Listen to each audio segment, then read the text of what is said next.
warahmatullahi wabarakatuh. Kami dari kelompok satu kelas Auda dari Production and Operation Analysis. Kami akan mempresentasikan tentang praktikum kami yang telah disusun. Sebelumnya kelompok satu terdiri dari Bapak Ruli, Bapak Danang, Ibu Rahma, Bapak Devi, dan Bapak Anggiat.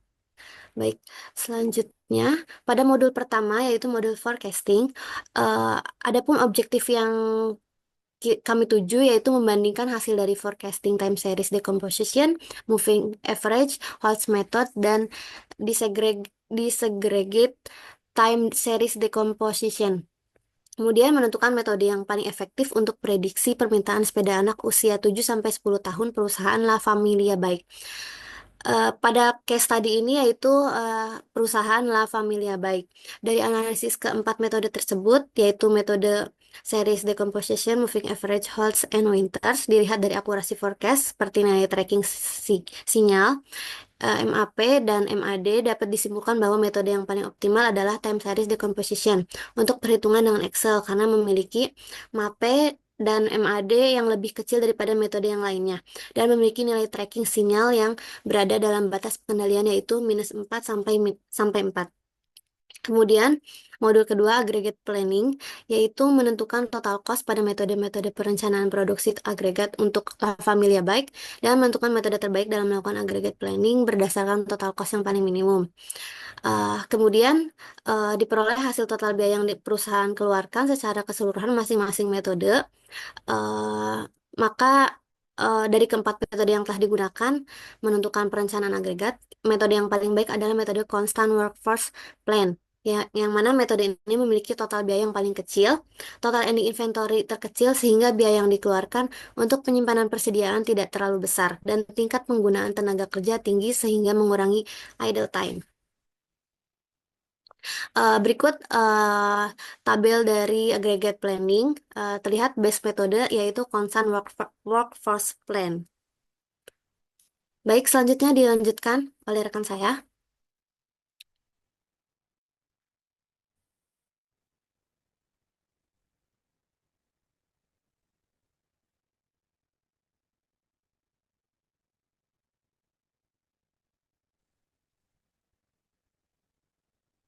Yuk, Mas Rulinya malah out ya. Baik, saya akan melanjutkan dari Mbak Arhama untuk modul 3 dan 4, Assembly Process dan MPS. Objektifnya membuat dan melakukan analisis pada Bill of Material atau BOM pada sepeda anak. Kemudian membuat dan menganalisis Master Production Scheduling atau MPS pada proses perencanaan produksi Bill. Kemudian berikut ada tabel dari Bill of Material atau BOM. Selanjutnya, Mbak. Dari tabel MPS dapat periode dari Januari 2022 sampai Desember 2022. Untuk lead time-nya 1, on hand-nya ada 10.000, lot size-nya ada 1, kemudian safety stock ada 2.180, kemudian demand time fence atau DTF 1, planning time fence atau PTF ada 3. Kemudian modul 5, material requirement planning untuk MRP, objektifnya menilai kecukupan persediaan dan efektivitas sistem MRP dalam menjaga stok pada batas safety stock untuk tiap komponen sepeda. Kemudian menentukan waktu yang tepat untuk melakukan pemesanan berdasarkan lead time. Kemudian mengidentifikasi kebutuhan aktual dan menentukan kapan dan berapa jumlah item yang harus dipesan agar proses produksi tidak terganggu. Kemudian mencegah kelebihan atau kekurangan stok atau stock out overstock melalui perencanaan pesanan berdasarkan permintaan atau gross requirement dan parameter MRP lainnya seperti lot size dan safety stock. Kemudian untuk slide berikutnya akan diajukan oleh Mas Devilano. Oke, terima kasih Mas. Selanjutnya komponen dengan permintaan yang tinggi dan stabil, yaitu komponen seperti grip, basket, dan lain-lain, menunjukkan permintaan tinggi dan memerlukan perencanaan yang ketat. Sistem MRP mampu menjaga projective available balance tetap di atas safety stock.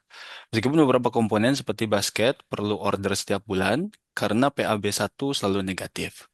Kemudian komponen dengan lead time panjang seperti grip dan brake memiliki lead time 3 bulan, sehingga perencanaan harus dilakukan jauh sebelumnya untuk menghindari keterlambatan. Dan selanjutnya komponen yang perlu perhatian lebih adalah hub, wheel, dan body. mengalami kondisi stok di bawah safety stok dan beresiko menghambat produksi. Perlu tindakan segera untuk mempercepat penerimaan atau pemesanan ulang. Assembly 2 juga menunjukkan kondisi stok kosong dan hanya mengandalkan safety stock. Pemesanan baru harus segera dilakukan. Next. Komponen yang aman dan stabil seperti komponen pedal, chain, stay, saddle, serta sebagian besar assembly dan sub-assembly lainnya berada dalam kondisi stok yang cukup dan tidak memerlukan pemesanan sedia. Sistem perencanaan bekerja baik untuk komponen-komponen ini. Secara umum, sistem MRP ini digunakan telah bekerja secara efektif dengan menyesuaikan jadwal pemesanan berdasarkan lead time, kebutuhan bersih, dan lot sizing. Hal ini terbukti dari mayoritas komponen yang mampu mempertahankan PAB2 di atas batas safety stock. Kemudian akan dilanjutkan oleh teman saya. Dipersilahkan. Baik, saya akan melanjutkan untuk modul 6, yaitu load sizing, dengan objektif yang kita fokuskan adalah untuk memahami prinsip dasar dan tujuan dari kebijakan load sizing dalam manajemen persediaan untuk memenuhi permintaan dengan biaya total minimum. Lalu digunakan juga untuk membandingkan total biaya yang dihasilkan dari masing-masing teknik load sizing, yaitu metode Silver Mill Heuristic, Less Unit Cost, Per Period Balancing, dan Wagner-Wittin. Lalu untuk menentukan metode yang dapat memberikan nilai optimal untuk permasalahan load sizing. Boleh lanjut.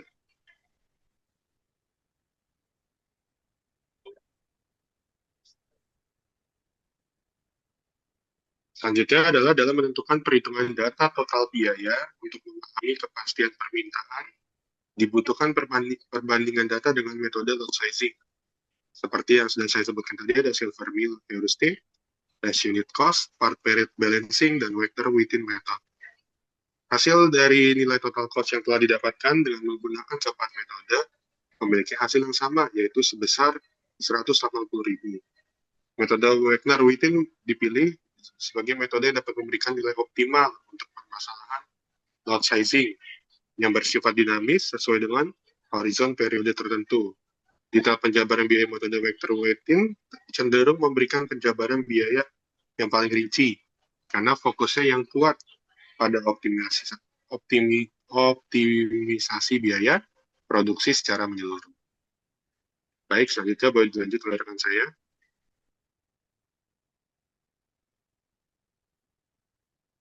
Oke, untuk modul yang terakhir ini mengenai inventory subject, total demand, and pricing scheduling. Di mana ini modul ini menjelaskan konsep dasar inventory terhadap demand dan kaitannya dengan efisiensi terhadap operasional.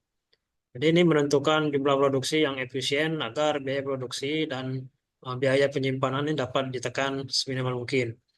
Lalu menyusun jadwal operasi berdasarkan kebutuhan produksi dan ketersediaan sumber daya, mesin, tenaga kerja, dan material. Dan juga menentukan jumlah kartu Kanban yang dibutuhkan untuk menjaga kelancaran aliran material dalam proses produksi. Dan juga menghitung batas maksimum persediaan yang relevan dengan penerapan sistem Kanban. Terus terakhir menyusun jadwal penggunaan mesin yang efisien agar produksi jalan optimal, efisien, efektif, tanpa menganggur yang berlebihan, tanpa waktu yang terbuang gitu. Yang next slide. Jadi penerapan ini, Kanban ini secara efektif dia telah memungkinkan perusahaan untuk menjaga aliran terhadap produksi jaulan mesin dengan menggunakan metode CDS itu, Campbell, Dudek, and Smith, mana menghasilkan 4 dari 6 iterasi memberikan hasil yang baik sebesar 38 menit, menunjukkan bahwa efisiensi tinggi dalam urutan pekerjaan. Nah, hasil ini menunjukkan pentingnya pemilihan urutan job yang tepat untuk menimbulkan waktu penyelesaian total, terutama terhadap beberapa mesin dan tahapan proses yang saling bergantung.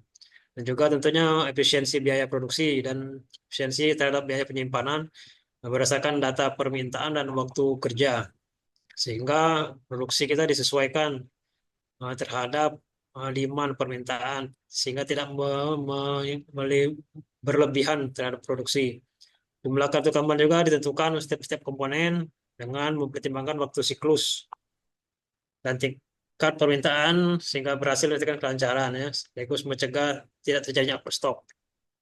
Nah, batas maksimum persediaan ini juga ditentukan untuk menjaga keseimbangan ketersediaan antara bahan dengan efisiensi penyimpanan.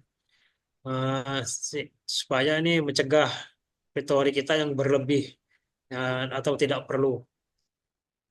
Jadwal kerja 5 hari masuk 2 hari 5.000 ini terdapat 85 operator yang mampu memenuhi kebutuhan harian yang fluktuatif. Hingga biaya tenaga kerja juga dapat dioptimalkan dengan total pengeluaran 430 jutaan atau rata-rata per operatornya itu sekitar 5 juta. Jadi model ini tidak hanya memenuhi kebutuhan produksi tapi juga efisien, efektif, dan produktif terhadap sumber daya manusia yang signifikan.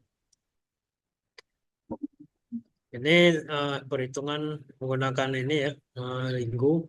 Jadi hasil yang didapat 85 staf tadi sudah dijabarkan. Next slide.